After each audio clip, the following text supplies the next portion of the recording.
Hello everyone and welcome back to our channel. তো আজকে আমরা বানাবো চিকেন হরিয়ালি কাবাব। তো প্রথমে এখানে বোনলেস চিকেনগুলোকে কাবাবের সাইজে কেটে নেওয়া হয়েছে।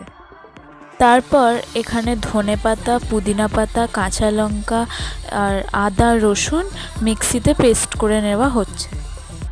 দেখুন আমাদের এখানে পেস্টটা রেডি হয়ে গেছে। তারপর চিকেনের পিসগুলোকে এই পেস্টটা দিয়ে ভালো করে মাখিয়ে 7-8 ঘন্টা রেখে দিতে হবে। তারপর এখানে গ্রিল প্যানে ভালো করে বাটারটাকে মাখিয়ে নেওয়া হয়েছে গ্যাস জ্বালিয়ে।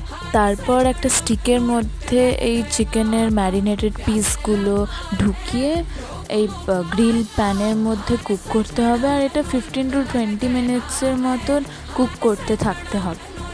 তারপর একটু উল্টে নিতে হবে, তাহলে এরকম কালারও আসবে সুন্দর। তারপর হাই ফ্লেমে এভাবে চিকেনগুলোকে রোস্ট করে নিতে হবে। ভালো করে কিছুক্ষণ রোস্ট করার পর তৈরি হয়ে যাবে আমাদের ভীষণ ডিলিশিয়াস হরিয়ালি কাবাব। কিন্তু একদম রেস্টুরেন্টের মতনই খেতে হয়েছিল, বরং বলতে গেলে রেস্টুরেন্টের থেকেও আরও ভালো টেস্টি হয়েছিল।